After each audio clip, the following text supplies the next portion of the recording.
everyone, and welcome back to Purpose to Love. My name is Randy, and today I want to talk about boundaries. This is going to be part one, and then probably have like a few series. And so this is part one, and we're going to focus on friendships. Friendships with your students or friendships with the individual you're serving.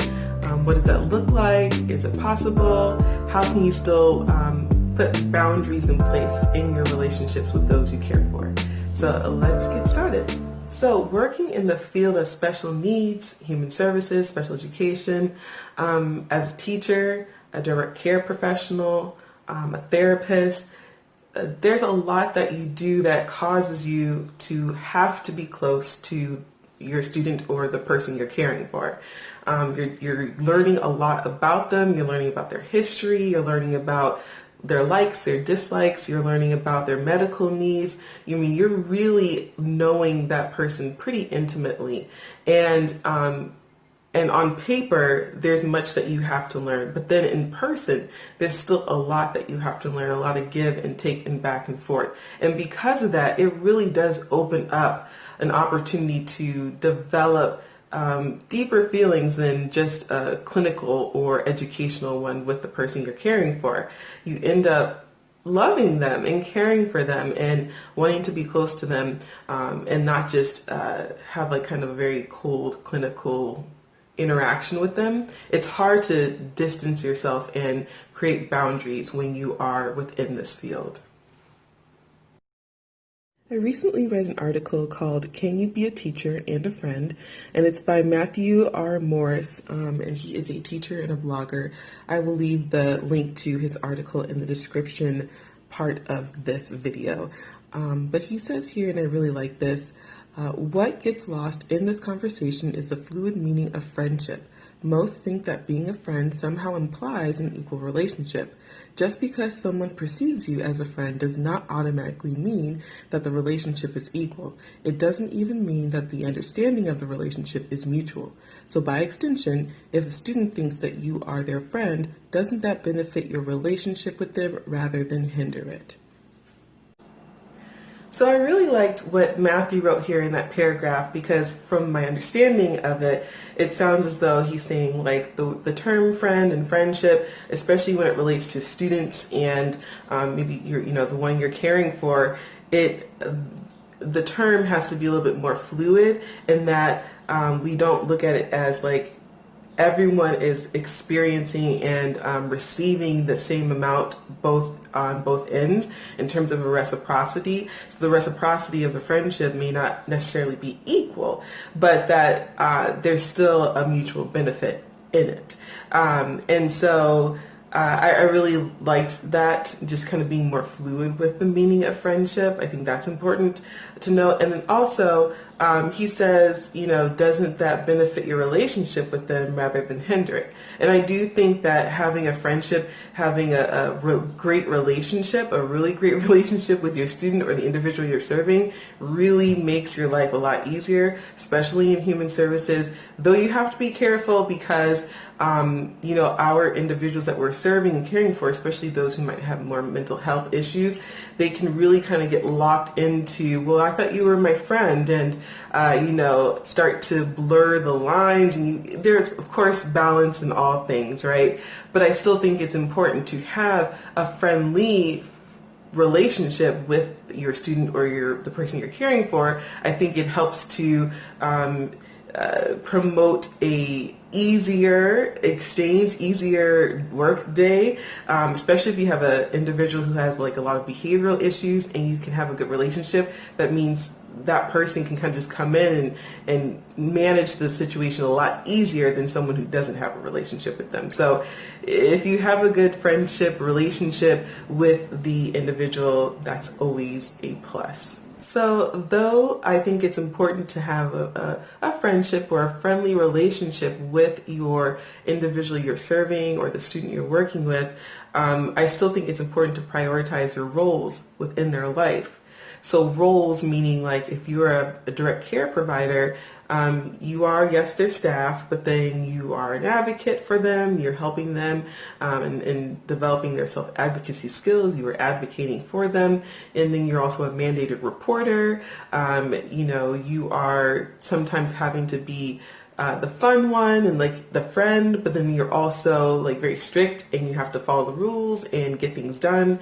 So there's just so many different aspects to it, and I think it's important to note that, the relationship is fluid. I really like that word, that fluidity within your relationship, to have different roles at different times, but prioritizing your job first, and you are the caregiver. You're the one who's supposed to be providing care for them, protecting them, and making sure that all is well. Some things to keep in mind when you're thinking of maintaining boundaries within your relationship with your student or the individual you're serving, especially regarding like friendship or being friendly with them, is being mindful of the amount of information, personal information you're sharing with them. Really, our relationship is very unbalanced.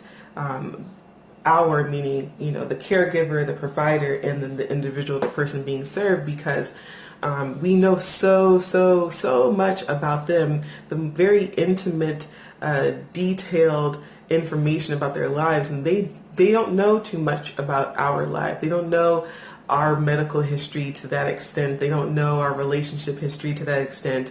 They don't know our educational history to that extent. So there's a lot that is imbalanced about our relationship. And so like when Matthew mentioned that whole fluidity in terms of friends and the reciprocity not necessarily being equal, I really think that's true.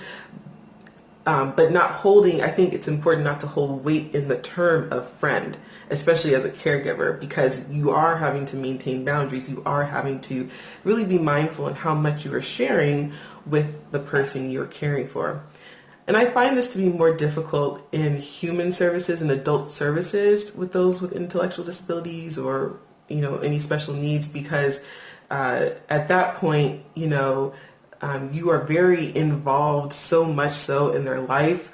Sometimes staff are not only the direct care provider, but then they're working with them outside of program hours, in their homes. So it's a lot of overlap, and it can kind of be confusing sometimes. And then also I want to mention, I think it's also difficult when you have individuals who might have more moderate to severe intellectual disabilities, or who have minimal or limited verbal communication. Sometimes when staff get around those type of individuals, their guards get let down a little too much, because then sometimes staff are sharing things with one another in the presence of other individuals who really they think may not understand what they're saying, or may not even go and say something to someone else. But you can never put it past someone. You never know what someone is taking in or listening to or understanding, because that individual can go home or go to their residential facility and say, yeah, so-and-so did this, and totally misconstrue what you were saying, and then it gets real muddy really fast. So I just think it's really important to be mindful about how much you're sharing with them directly, and then indirectly when you're talking or, in the same space as them to other people. So I think it's important to think about being mindful of how much you're sharing about your life to them. Thing to keep in mind when managing boundaries, especially around this concept of friendship or friendly relationship with your student or the individual you are serving, is the concept of confidentiality, right? We all go through the training every single year about confidentiality and being a mandated reporter and all that kind of stuff. So, but I think it's still important to mention, especially with human services and adult services. You spend so much time, again, like being so close to them, and especially if you develop a relationship very strongly with an individual, sometimes you feel obligated to like keep their secrets or whatever, but you can't. Like your first job is always their safety and their health and their wellness, and always just keeping communication open with your staff and your, the people within your chain of command, not to gossip, but really to keep everyone informed, because it's important that we all know what's going on with that student, with that individual, as much as possible. Because they do get passed off by so many different people, and so many people come into their life every single day. So it's important that communication continues on, and not to hold, especially really important information. And I know that it's easy to kind of like, oh, well, I have a relationship with them, I don't want to risk that like bond that we have, if I have to go and tell someone. That may not seem like a big deal, but in the end, it could end up being a bigger deal. So I always encourage staff to share everything, communicate with, their supervisor or their, program manager, or whoever that they need to communicate with, just to make sure that information is being shared. It's really important. I would have students or individuals rather who would come to me and want me to keep a secret, and I would let them know. I'm like, look, I want to hear what you have to say, but I have to keep you safe. That's what's important to me. So I want to keep you safe, so I'm going to have to tell, and I would give them like my supervisor's name or whoever, and just to keep you safe. I won't tell everyone your business, but I want to make sure that you're safe. Is that okay? And they would say yes. And so then they would share with me, or, I would follow up our conversation with that information so that they know that I have a responsibility. I care about you, and yes, I can be your friend, but first I'm your staff first, and that's important to me. So that is all I have for now in regards to, boundaries, maintaining boundaries within your, your relationship with your student and your individual that you're serving, more specifically, pertaining to a friendship with them. And we talked about prioritizing your job first, your teacher, your direct care professional, your therapist, that's first, and then the friendship can come after that. And then we talked about, just being mindful of how much you're sharing of your life to the individual you're caring for. And then we talked about confidentiality and, being a mandated reporter. So I hope all of that was helpful, encouraging, or just something good to think about. And if you have any thoughts on any of those things, please leave a comment below. Or maybe you don't think that we should have a friendship with our individuals or students. I would love to hear your thoughts on that as well. So please leave a comment below and share. If you really like this video, please hit a thumbs up button, and subscribe if you haven't already. And I hope that you remember for the rest of this week that you are purposed to love. So thank you again for watching. Take care. Bye.